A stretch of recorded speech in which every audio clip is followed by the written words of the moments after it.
Olá, galera. Estamos aqui de novo para mais um vídeo sobre o conteúdo de primeira habilitação. Aqui é o instrutor de trânsito Gleison Carvalho. Se você está procurando um reforço legal para fazer a sua prova de primeira habilitação, nós temos aqui uma série de vídeos nesse canal, onde você vai encontrar todo o conteúdo de legislação de trânsito, que é o conteúdo que tem a maior dificuldade para quem vai fazer a sua prova de primeira habilitação. Então, se inscreva lá no nosso canal, para que você esteja recebendo aí o comunicado de novos vídeos e nos ajude também na divulgação desse nosso trabalho. Então, aqui nós vamos ter um conteúdo sobre legislação de trânsito, onde você vai ter aquele reforço para ter um bom resultado na sua prova de primeira habilitação, considerando que legislação de trânsito é um dos temas mais complexos do conteúdo.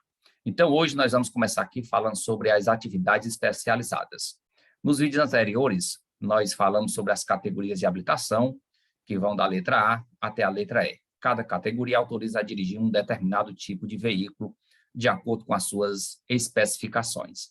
Porém, algumas atividades, para que elas possam ser desenvolvidas na direção do veículo, além de exigir documento de habilitação, exige do condutor também um curso especializado, onde ele precisa estar realizando esse curso junto a uma instituição credenciada para essa finalidade. Essas aqui são as atividades que precisam desses cursos especializados. Transporte coletivo de passageiros. Então, como nós já vimos nas categorias de habilitação, você, para poder dirigir um veículo de transporte coletivo de passageiros, você deve ter habilitação na categoria D e mais esse curso especializado. Para transportes escolares, também é a partir da categoria D e também exige esse curso especializado. Transporte de emergência, eu posso estar fazendo esse curso estando habilitado em qualquer uma das categorias, categoria de A a E. Então, às vezes tem alguns paramédicos que eles utilizam até mesmo motocicletas, aí seria uma exemplificação da necessidade desse curso.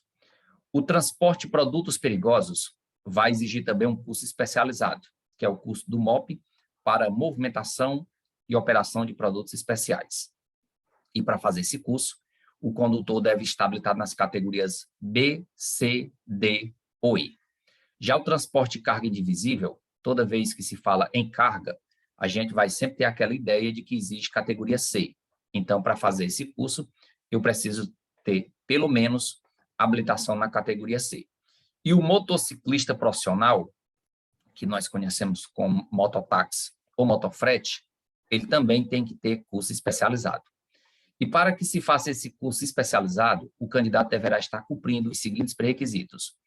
Ele tem que ter, no mínimo, 21 anos de idade, possuir uma CNH na categoria compatível, como, por exemplo, eu quero fazer um curso de transporte coletivo de escolares, ou de transporte coletivo ou de escolares. Todos dois exigem categoria D. Não ter cometido mais de uma infração gravíssima nos últimos 12 meses e não estar com a sua CNH suspensa ou cassada. Aí ele vai fazer esse curso especializado, vai anotar isso no seu prontuário, anota isso no renastro do condutor, e lá vai ter a validade desse curso durante 5 anos. Após 5 anos, ele vai fazer uma atualização do curso para continuar exercendo essa atividade. Aqui na sequência, nós vamos falar sobre a classificação geral dos veículos. Então, aqui é uma classificação de veículos. Quanto à sua tração, quanto à sua espécie e quanto à categoria. Essa é a classificação geral dos veículos. Quando eu falo de tração de um veículo, a gente observa que o legislador, nesse momento, ele se refere como é que aquele veículo faz para se movimentar. Então, pessoal, esse aqui é um macete para que, na hora que falar nessa classificação de veículo, quanto à sua tração, você lembre como é que você vai classificá-lo. A tração é aquilo que vai fazer o veículo se movimentar. Quando ele falou de classificação de veículo quanto à espécie, ele se refere à finalidade para a qual aquele veículo é utilizado. Se é um veículo que vai ser usado para transportar carga, se é um veículo que vai ser utilizado para transportar passageiros, é a finalidade a que o veículo se destina. E quanto à categoria, nós estamos falando a quem o veículo pertence. E outra dica bem legal é que eu consigo definir a categoria a qual o veículo pertence pela sua cor de placa. Placa cinza, com os caracteres preto, eu já sei que é um veículo particular. Aquela placa vermelha com os caracteres branco já é um veículo de aluguel. Então, isso é que é a categoria dos veículos. Isso eu ainda estou falando nos modelos de placa antigos, né? Que nós já temos também os modelos de placa do Mercosul. Então, é assim que está definida essa classificação de veículo. Então, lembrando que quanto à tração, é aquilo que movimenta o veículo. Então, ele pode ser automotor, quando ele tem o seu motor próprio, e ele é capaz de produzir a sua própria locomoção. Ele é elétrico, quando ele é ligado diretamente à rede elétrica, ou necessita de eletricidade para poder fazer a sua movimentação.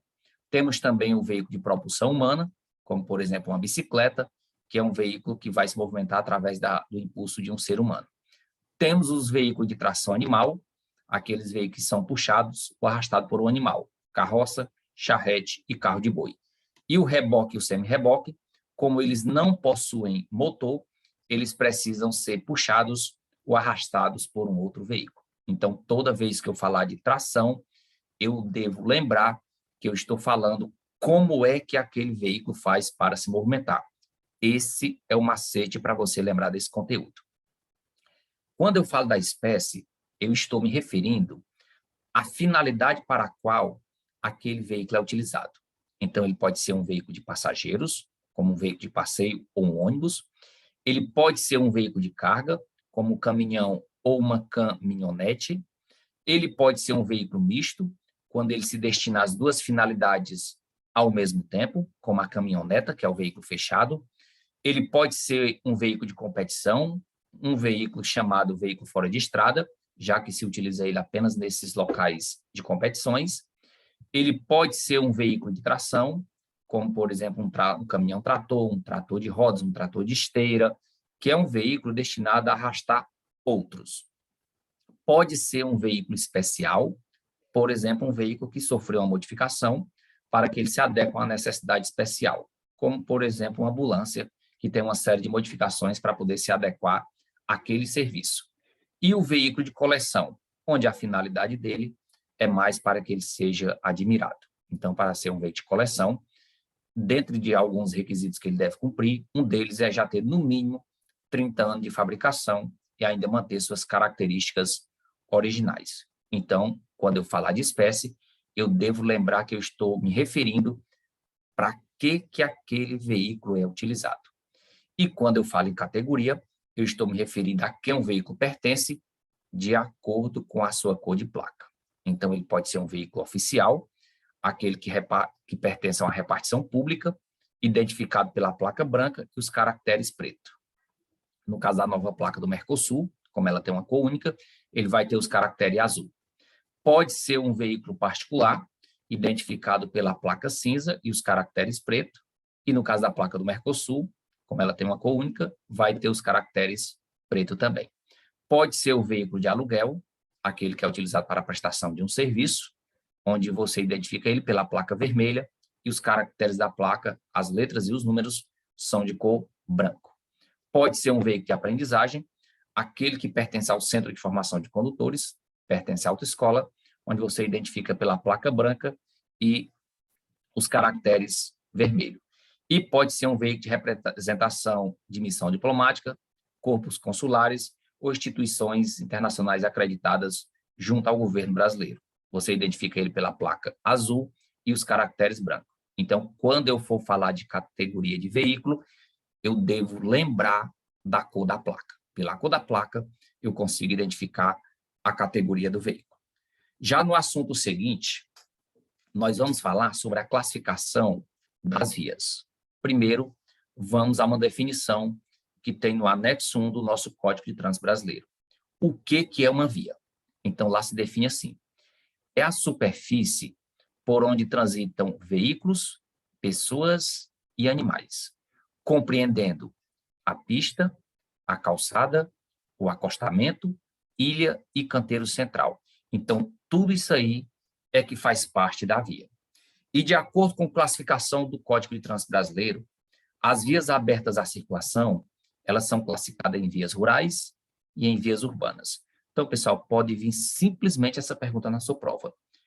Como que as vias estão classificadas? Você traz essa resposta. Em vias rurais e em vias urbanas.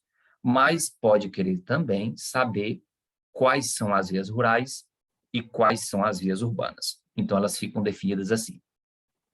Vias rurais são as rodovias e as estradas. Vias urbanas são as vias de trânsito rápido, as vias arteriais, as vias coletoras e as vias locais. Elas são identificadas através de suas características físicas. De acordo com as características físicas da via, é que eu consigo fazer a identificação dela. Então, nós temos a rodovia como sendo a via rural pavimentada, digamos aquela que tem um revestimento de asfalto. Está ligando uma cidade à outra, fora de via urbana, né? Está no perímetro rural. Então, nesse caso aí, ela já é considerada como rodovia quando ela for pavimentada. E a estrada é a via rural não pavimentada. Essa é a diferença que nós vamos ter entre rodovias e estrada. Uma é pavimentada e a outra não. Já as vias urbanas, tratando-se da via de trânsito rápido, nós vamos ter as seguintes características para ela. Via caracterizada por possuir o trânsito livre, com acessos especiais, sem acessibilidade direta a lotes lindeiros. Lote lindeiro, pessoal, é aquele terreno que está localizado ao longo da via rural urbana e com ela se delimita. A via de trânsito rápido não tem acesso a lotes lindeiros. Não possui interseções em nível, lembrando que interseção é um cruzamento em nível, inclusive considerando as bifurcações, as confluências e os entroncamentos. Quando uma via se cruzar com outra, nós temos uma interseção. A via de trânsito rápido não possui interseções em níveis. Geralmente, é feita através de um viaduto. Também na via de trânsito rápido, ela não tem travessias de pedestre em nível. Então, se houver alguma travessia de pedestre sobre uma via de trânsito rápido, geralmente ela utiliza-se de uma passarela. Então, perceba que quando eu vou falar de uma via de trânsito rápido, eu vou perceber o seguinte detalhe: não tem, não tem e não tem. Não tem acessibilidade direta às demais vias e nem aos lotes lindeiros, não tem travessias de pedestre em nível, não tem acesso às demais vias ou não possui cruzamentos, né? Sem interseções em nível. Mas aqui nós temos algumas palavras-chave que eu posso até mesmo definir ela simplesmente por essa palavra. Quando me disser esse termo aqui, ela tem um trânsito livre. Já sei que está sendo falado de uma via de trânsito rápido. Já a via arterial, praticamente tudo que a trânsito rápido não tem, a arterial já possui. Então, quando eu for falar de trânsito rápido, eu vou falar não tem, não tem, não tem. Quando eu for falar de arterial, eu vou falar possui, possui, possui. Então, uma via arterial, ela possui interseções em nível, geralmente controlada por semáforo, possui passagem de pedestre no mesmo nível, possui acesso direto às demais vias e aos lotes lindeiros, ligando o trânsito entre duas regiões de uma mesma cidade. Mas está aqui o que você vai acertar essa questão na prova sem nenhuma dúvida. Quando lhe falar que ela possui um cruzamento, geralmente controlado por semáforo. Só tem semáforo na via arterial. As outras não têm. Já uma via coletora, se vier pergunta na prova sobre a via coletora, a pergunta te traz a resposta. Via destinada a coletar. Está respondido. É a coletora, né? Então, ela vai coletar e distribuir o trânsito para as vias arteriais e para as vias de trânsito rápido, possibilitando o trânsito dentro das regiões de uma cidade. Então, perceba aqui uma pequena diferença. A via arterial é entre regiões e a via coletora é dentro das regiões. Já a via local, ela vai possuir interseções em nível, não necessariamente sendo semaforizadas, destinada apenas ao acesso local ou às áreas restritas, como, por exemplo, a área interna de um condomínio. Seria um bom exemplo de uma via local. Mas se lhe fizer uma pergunta de local, no enunciado, tu também tem a resposta. Via destinada apenas o acesso a áreas locais. Via local. Então, essa é a nossa classificação de vias, geralmente um tema cobrado na sua prova de primeira habilitação. Então, pessoal, nós estamos aqui descomplicando esse tema legislação de trânsito. Provavelmente você já assistiu aí o seu curso no seu Centro de Formação de Condutores, mas está precisando daquele reforço para ter aquela nota boa na sua prova. Então, nós aprendemos classificação de via com o objetivo: saber regular a velocidade que eu posso transitar em cada tipo de via. A autoridade de trânsito, que tem circunscrição sobre a via, ela poderá estar determinando o limite de velocidade inferior ou superior àquele que é estabelecido no Código de Trânsito Brasileiro. Então, se eu estiver transitando numa via que lá tem uma placa regulamentadora de velocidade, indicando 40 km por hora, não precisa nem se preocupar com o nome da via. O que determina é a sinalização. Mas, quando a via não for sinalizada, de acordo com o CTB, eu tenho um limite máximo de velocidade para cumprir. Também tema abordado em prova para vocês. Então, nós temos essas seguintes limitações de velocidade aqui. Na via local, agora é importante frisar sempre isso, viu? Não sinalizada. Na via local, a velocidade máxima não poderá exceder a 30 km por hora. Na via coletora, 40 km por hora. Na via arterial, 60 km por hora. E na via de trânsito rápido, 80 km por hora. Então, nós colocamos aqui na ordem crescente, já para você fixar esse conteúdo. E, geralmente, pessoal, tratando-se aqui da prova do Detran do Ceará, no enunciado da questão, vai trazer as 4 vias, o nome das 4. E na pergunta diz na respectiva ordem. Então, se eu falar de via local, coletora, arterial e trânsito rápido, eu tenho que seguir esta ordem aqui, 30, 40, 60 e 80. Então, na respectiva ordem. Já na via rural, é pelo tipo de veículo que a gente tem também a limitação de velocidade. Então, fica definido assim. Na rodovia de pista simples, Gleison, o que seria uma rodovia de pista simples? Aquela que é uma pista única, simplesmente dividida por uma linha amarela. Essa é a rodovia de pista simples. Então, fica definido. Automóveis, caminhonetas e motocicletas, até 100 km por hora. Os demais veículos, até 90. Então, pessoal, vai que vem uma pergunta na sua prova, querendo saber qual é a velocidade máxima que um ônibus pode desenvolver em uma rodovia de pista simples. Aí você procura aqui, cadê ele? Pessoal, se não for automóveis, caminhonetas e motocicletas, vem para os demais. Então, na rodovia de pista simples, o ônibus entra nos demais, ou seja, até 90 km por hora. Já na rodovia de pista dupla, automóveis, caminhonetas e motocicletas não poderá exceder a 110 km por hora. Os demais veículos também continuam com os mesmos 90. E nas estradas, que é aquela via rural não pavimentada, muito comum de ser chamada de carroçal, um termo popular, um termo que não é formal, mas é muito utilizado, a velocidade máxima para todo tipo de veículo não pode exceder a 60 km por hora. Só que é importante, pessoal, observarmos que existe a velocidade máxima e também existe a velocidade mínima. Então, o grande cuidado é na hora de ler o enunciado da questão. Está te perguntando pela máxima ou está te perguntando pela mínima? Então, o que é a mínima, Gleison?